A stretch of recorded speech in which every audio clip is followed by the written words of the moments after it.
오늘은 조금 일찍 눈을 떴습니다.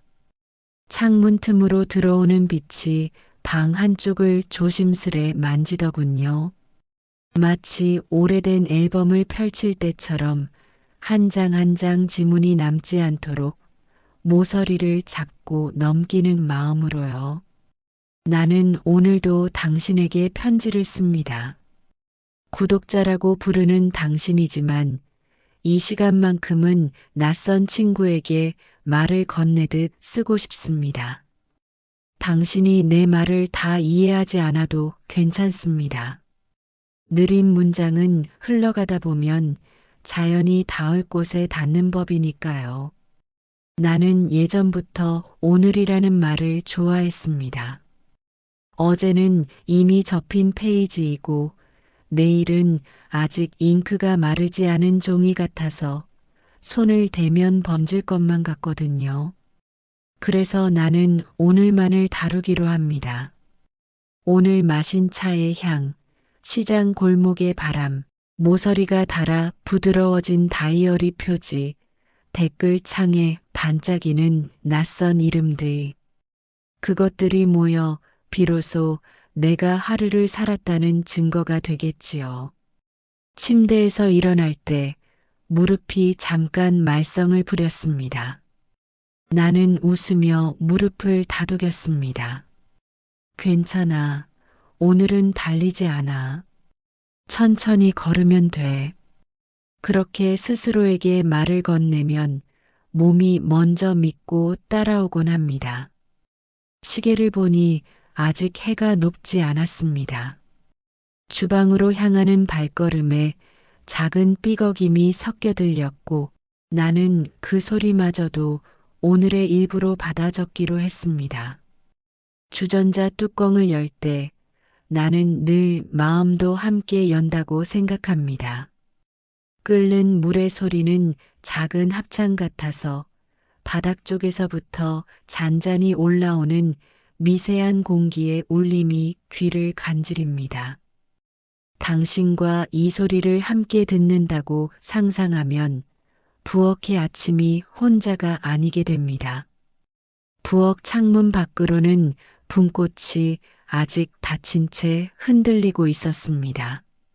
오늘도 바람은 조심스럽고 나는 더 조심스럽게 컵을 꺼냅니다. 오늘의 편지는 아주 일상적인 이야기로 시작하려 합니다. 컵에 찬물이 닿는 순간의 반짝임, 수증기가 유리창에 남기는 얇은 호흡, 그리고 내가 촬영 버튼을 누르기 전까지 망설이는 짧은 숨. 당신이 내 영상을 보면서 느리다고 말하는 그 길이가 사실은 나에게 가장 어울리는 속도라는 것을 나는 이제야 인정하게 되었습니다. 서두르지 않기, 비워두기, 넘어가도 좋은 장면은 과감히 놓아주기. 오늘의 나침반은 그 세 단어입니다. 주전자를 스위치에 얹고 나는 찻잎을 작은 그릇에 덜었습니다. 마른 잎을 손가락으로 문지를 때 나는 소리는 마치 낙엽의 첫 발자국 같았습니다. 가볍고도 선명한 부스러짐.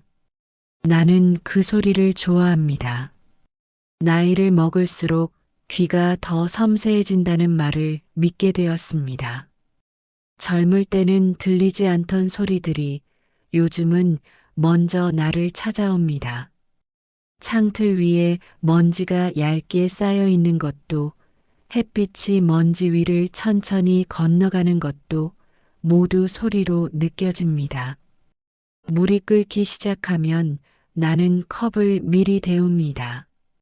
따뜻한 컵 안쪽에서 김이 천천히 올라오고 그 투명한 김이 방의 공기에 섞여 사라지는 순간을 놓치지 않으려고 나는 조금 더 가까이 얼굴을 갖다 댑니다.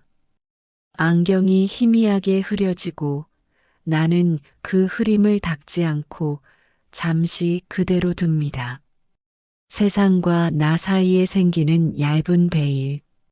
그 뒤편에서 나는 더 진솔해지는 것 같아요.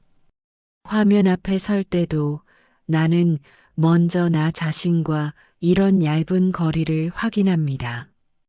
보여줄 수 있는 것과 보여주지 않아도 되는 것의 경계를 너무 딱딱하게 긋지 않으려고요.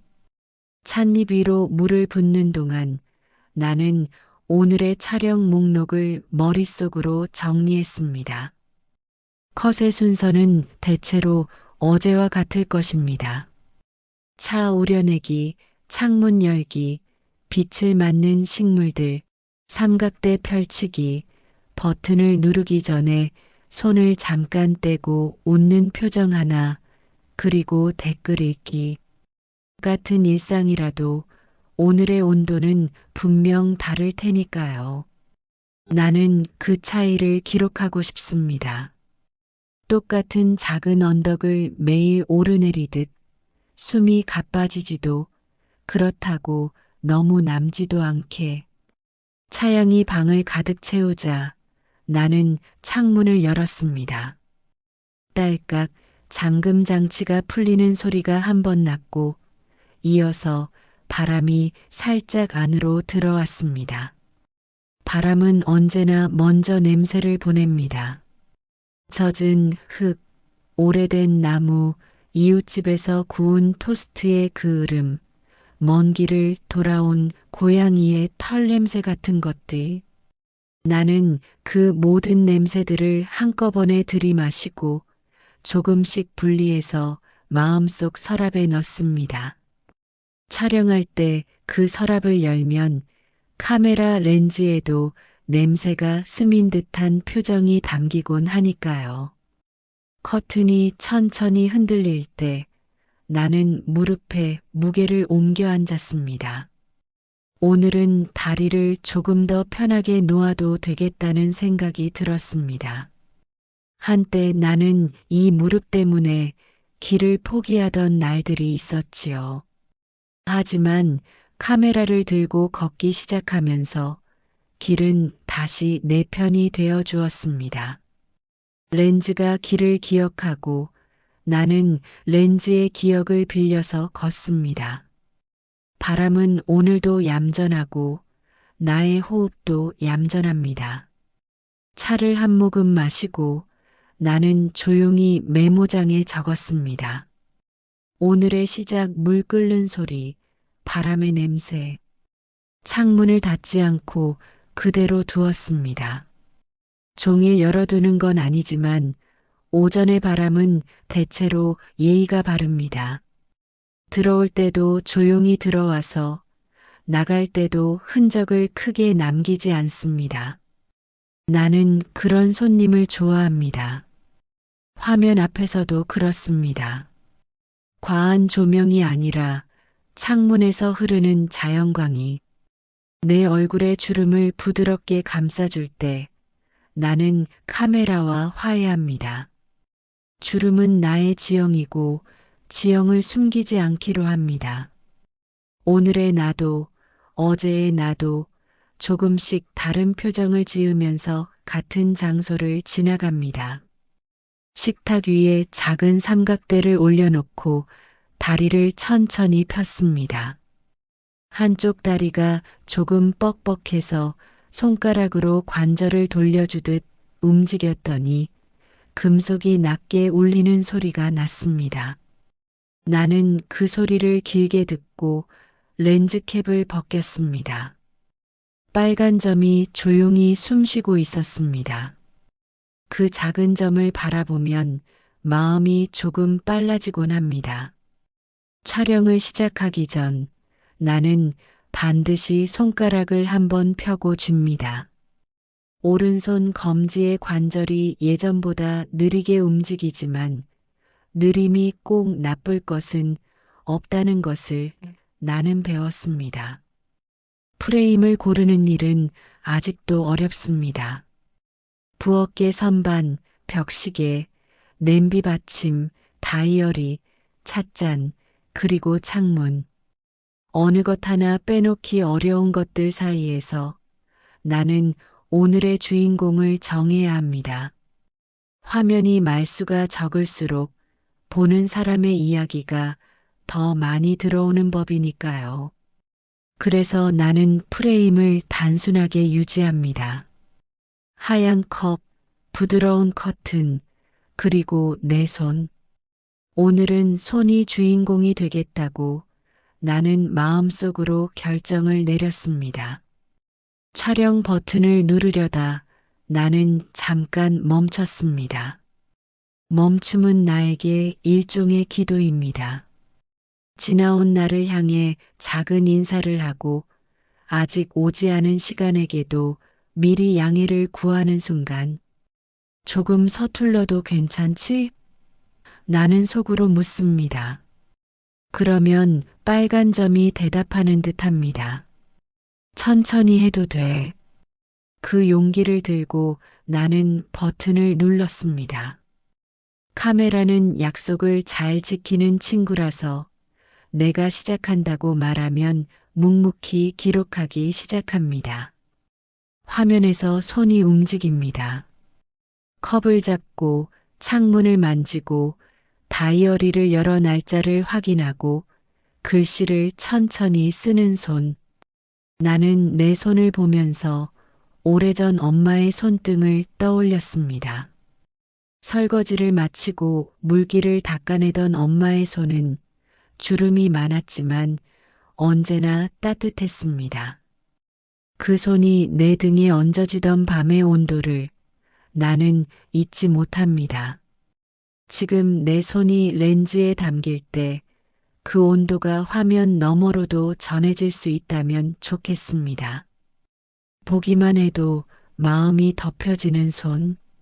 나는 아직 그 손을 만들어가는 중입니다. 한 컷을 마치고 숨을 고릅니다. 다시 버튼을 눌러 껐습니다. 촬영은 짧고 호흡은 길게. 이 순서를 지키면 편집 때에도 마음이 편안합니다. 덜어내기 위한 여백이 생기니까요. 때로는 아무것도 하지 않는 2초가 설명 20초보다 더 많은 것을 말해줄 때가 있습니다. 나는 그 2초를 사랑합니다. 화면이 조용할 때 당신의 숨이 더 선명해지니까요. 그리고 나는 그 선명한 숨소리를 들으며 다시 나를 다잡습니다. 서둘지 말기. 잠깐 의자에 앉아 손을 비볐습니다. 커피 대신 나는 차를 마십니다. 카페인도 좋지만 오늘은 향이 더 필요했습니다. 창밖의 바람이 조금 더 커졌는지 커튼이 더 크게 흔들립니다. 그 흔들림은 화면 속에서 물결처럼 보일 것이고 나는 그 물결에 맞춰 목소리를 낮출 것입니다. 느린 파동 하나하나가 자막이 되고 자막 사이사이가 숨이 됩니다.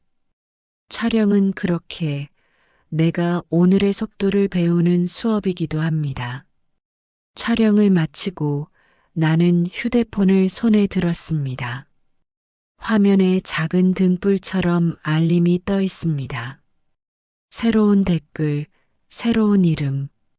당신들은 늘 각자의 하루를 살고 저녁 한 켠에서 내 영상을 찾아옵니다.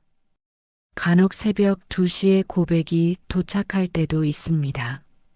잠들지 못하는 밤의 무게를 나에게 맡기는 문장들. 나는 그 문장들을 천천히 읽고 가능한 한 천천히 대답합니다. 급한 위로는 금방 식고 느린 말이 오래 갑니다. 외할머니 생각이 났어요. 어젯밤 누군가 그렇게 썼습니다. 짧은 문장인데 오래 내 마음에 머물렀습니다. 외할머니의 부엌, 외할머니의 장롱, 외할머니의 오르골. 나는 보지 못한 장면들을 댓글의 사이사이에서 보았습니다. 그곳에서 누군가 혼자 찻잔을 닫고 한숨을 길게 뱉고 그래도 서랍 속 리본을 정리하는 모습. 나는 그 낯선 장면을 내 부엌에 겹쳐보았습니다. 그리고 나도 모르게 목소리를 낮춰 그립지요라고 속삭였습니다. 대답을 쓰지는 않았지만 다음 영상에서 나는 그 마음을 담기로 했습니다. 또 다른 댓글에는 이렇게 쓰여 있었습니다. 할머니, 제 속도도 괜찮을까요? 나는 오래 그 문장 앞에서 머물렀습니다. 속도가 느려서 미움받는 아이들이 있습니다. 너무 빨라서 자꾸 넘어진 아이들도 있습니다. 우리는 모두 각자의 속도를 갖고 때로는 그 속도로 인해 서로에게서 떨어져 나가기도 하지요. 나는 그 아이에게 말해주고 싶었습니다. 내 속도도 괜찮다고, 나는 내가 걷는 법을 잊지 않도록 조금 앞에서 천천히 걸어보겠다고. 내 영상이 누군가의 보폭을 지키는 지팡이가 될 수 있을까요? 나는 그 가능성을 조심스럽게 붙잡았습니다. 한 줄의 댓글이 내 촬영 습관을 바꾸기도 합니다. 예전에는 말을 더 많이 하려 했습니다. 설명을 자세히 하려다 보면 내가 먼저 지치게 되더군요. 그런데 어느 순간부터 나는 설명 대신 보여주기로 했습니다. 화면이 말하게 하고 나는 다만 숨을 맞추는 사람. 그때 시청 시간 그래프가 조금 달라졌습니다.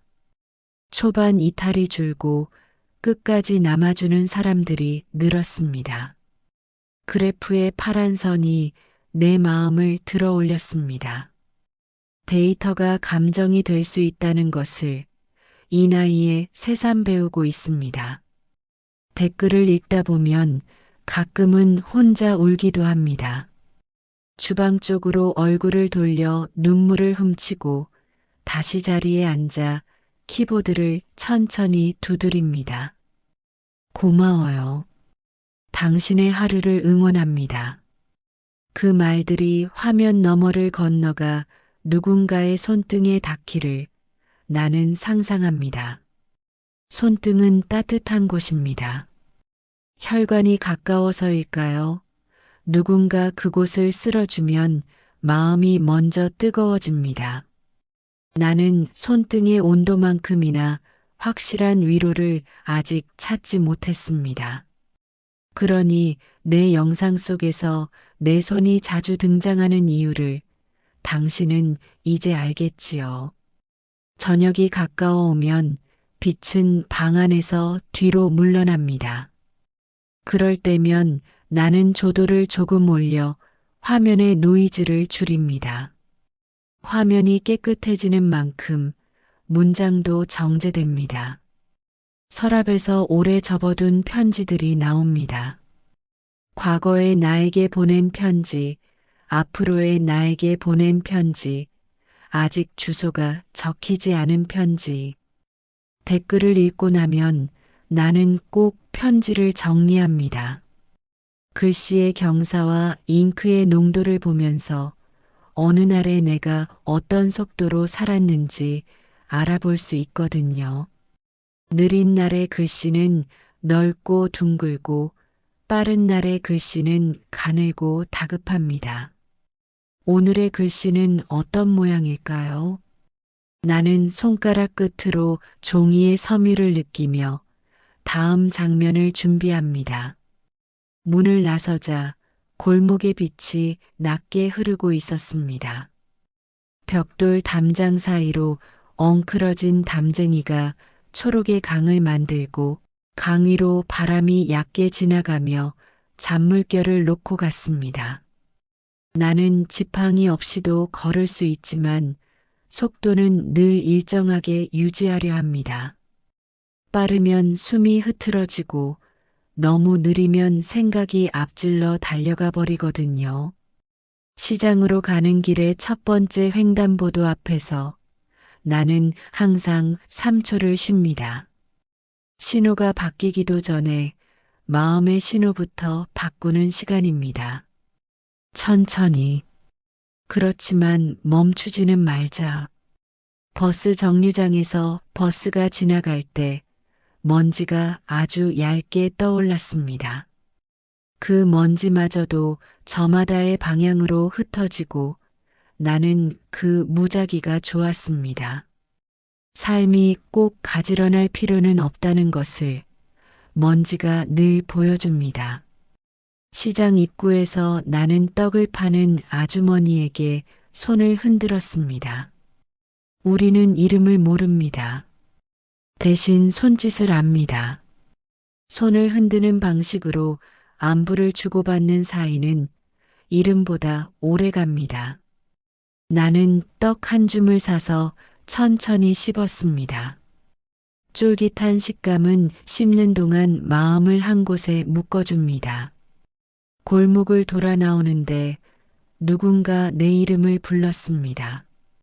나는 놀라서 오른발을 방걸음 앞에 멈췄고 목소리의 주인을 찾았습니다.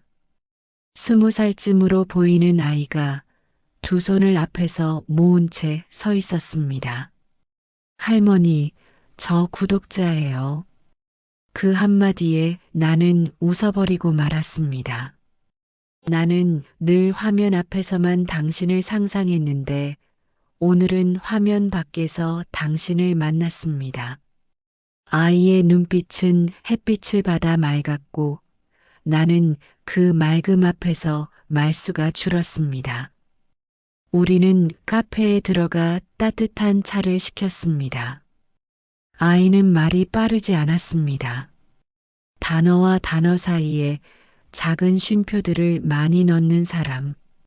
나는 그 쉼표들 사이를 소중히 들었습니다. 아이는 요즘 마음이 자주 지친다고 했습니다.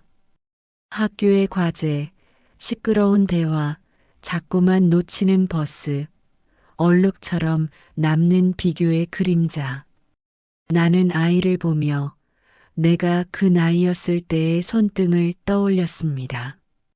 그때의 내 손은 늘 쥐어 있었고 손바닥에 자주 작은 달이 생겼습니다. 손톱 자국이 남기는 하얀 반달. 그 반달이 차갑게 식을 때까지 나는 손을 펴지 못하곤 했지요. 할머니 영상 보면요. 아이가 천천히 말을 이었습니다. 제 속도가 틀리지 않았구나. 그런 생각이 들어요. 나는 그 말을 2번 들었습니다. 귀로 1번, 마음으로 1번. 피아노의 낮은 음이 카페 스피커에서 흘러나왔고 아이의 말은 그 음 위에 가만히 올라앉았습니다. 나는 아이에게 말했습니다. 나는 너를 따라가려고 영상을 찍는 게 아니야. 내가 내 걸음을 잃지 않도록 앞에서 가끔 뒤를 돌아볼게. 아이는 고개를 끄덕였습니다. 우리는 오래 말을 하지 않았습니다. 함께 있는 침묵은 혼자 있을 때의 침묵과 달랐습니다. 손잡이가 얇은 잔을 손끝으로 쓰다듬으며 나는 마음속 메모장에 적었습니다. 같은 속도. 카페를 나와 골목에 나오자 해는 이미 조금 기울어 있었습니다. 아이는 버스를 타러 빠르게 걸어갔고 나는 반대편으로 천천히 걸었습니다. 같은 도시를 살면서도 우리의 동선은 다릅니다. 그러나 오늘 우리는 잠깐 같은 속도로 걸었고 서로를 잃지 않았습니다. 그걸로 충분하다고 나는 생각했습니다. 나는 집으로 돌아와 가방에서 다이어리를 꺼냈습니다. 첫 페이지에 오늘의 제목을 적었습니다. 동네에서 만난 구독자, 그리고 쉼표 많은 대화. 글씨는 둥글고 단단했습니다. 좋은 날의 글씨였습니다. 책상 위에 편지 묶음을 올려놓고 나는 스카치 테이프를 조심스럽게 떼었습니다. 손편지는 화면보다 무겁습니다. 종이는 촉감과 냄새를 가지고 있고 모서리에는 그날의 공기가 쓸려 들어와 있습니다. 누군가는 보랏빛 잉크로, 누군가는 검은 볼펜으로, 또 누군가는 연필로 적었습니다. 글씨의 속도로 마음의 결을 읽어내는 일은 아직도 어렵지만 몇 가지 징후만큼은 알아챌 수 있게 되었습니다. 자주 쉬는 글씨는 많이 울었던 마음이고 곧장 달리는 글씨는 말을 삼켜온 마음입니다.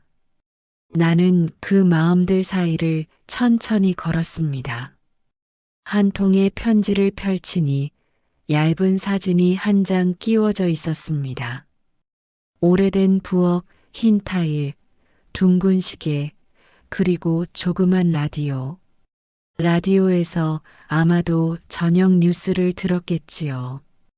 그때의 당신은 무엇을 만들고 있었나요? 알 수 없지만 사진에는 찻잔의 윤곽이 희미하게 보였습니다. 나는 내 부엌의 찻잔을 떠올리고 당신의 부엌에 내 부엌을 겹쳐보았습니다. 시간은 서로 다른 집을 건너다니며도 비슷한 온도를 남기곤 합니다. 그래서 우리는 서로를 만나지 않아도 서로를 알 수 있는가 봅니다. 나는 사진을 다시 편지 속에 넣고 모서리를 살짝 눌러 평평하게 만들었습니다. 밤이 오면 집은 작은 섬이 됩니다. 소파의 구석, 책상의 구석, 식탁의 구석. 그 구석들의 불빛이 점점이 켜지고 그 불빛들 사이로 하루가 돌아다닙니다. 나는 책상 등을 켜고 다이어리를 펼쳤습니다. 오늘의 마지막 페이지에는 늘 내일의 목록을 씁니다. 그러나 나는 마지막 줄을 반드시 비워둡니다. 비어있음이 나를 안심시킵니다. 내일은 언제나 계획의 바깥에서 다가와 작은 날씨를 바꿉니다. 그 변덕과 친해지기 위해서 나는 한 줄을 비워두는 연습을 계속합니다. 카메라의 메모리 카드에서 오늘의 파일을 옮기면서 나는 화면에 나타난 썸네일들을 가만히 보았습니다. 김이 오르는 컵, 흔들리는 커튼, 버튼을 누르기 전의 손, 웃음이 되기 직전의 표정, 그리고 골목에서 마주친 빛. 그 모든 장면들이 조용히 나를 바라보고 있었습니다. 나는 폴더에 날짜를 적었습니다. 날짜는 우리의 좌표이자 증언입니다. 나는 이날을 살았다. 그렇게 적는 것만으로도 심장이 덜 불안해집니다.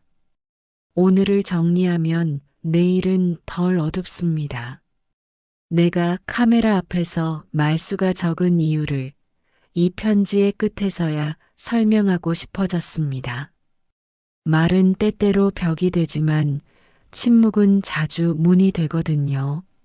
침묵은 너무 오래 닫혀 있으면 두렵지만 잘 열어두면 누구나 들어와 쉴 수 있는 작은 방이 됩니다. 내 영상 속 침묵은 당신이 쉬어갈 수 있는 방 하나쯤 되기를 바랍니다. 그 방의 창문은 늘 남쪽을 향해 열려 있고 오후 2시의 빛이 바닥 위에 반듯하게 놓여 있을 것입니다. 그 빛 위에서 당신이 잠깐 눈을 붙일 수 있기를. 이제 다이어리를 덮고 나는 펜을 정리합니다. 책상 안쪽 깊은 서랍에 주소가 적히지 않은 편지지 묶음이 있습니다. 언젠가 그 주소는 생길 것입니다. 아직 만나지 못한 당신에게 또는 이미 만나고도 아직 이름을 모르는 당신에게 그때가 오면 나는 오늘의 속도로 그 주소를 적을 것입니다. 너무 빨리도 너무 느리게도 아니고 정확히 오늘의 속도로 그 속도로 걷는 동안 우리의 발 뒤꿈치는 서로에게서 멀어지지 않을 것입니다. 나는 내일의 목록을 적다 마지막 줄을 비워두었습니다. 그 빈칸이 반짝였습니다. 빈칸에도 빛이 들어온다는 것을 나는 오늘 처음 배웠습니다. 화면을 끄고 방을 어둡게 하자 빈칸의 반짝임만이 조금 남았습니다. 나는 침대에 누워 아주 느린 호흡으로 그 빛을 바라보았습니다. 눈을 감기 전에 나는 속으로 짧게 인사했습니다. 오늘 고마웠어. 그러면 오늘이 작은 고개를 숙이고 조용히 뒤로 물러납니다.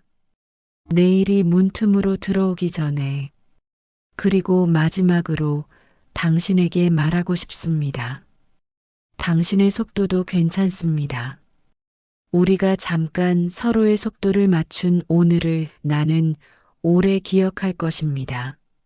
화면 밖에서든 화면 안에서든 우리는 자주 같은 창문 쪽으로 고개를 돌릴 테지요.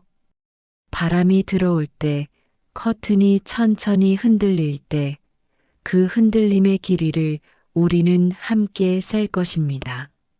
하나, 둘, 그리고 셋이 되기 전에 나는 웃을 것입니다. 당신도 아마 그때 웃겠지요. 그렇게 웃는 얼굴들이 어둠을 줄입니다. 오늘의 편지는 여기까지. 내일의 첫 줄은 비워둔 빈칸에게 맡기겠습니다.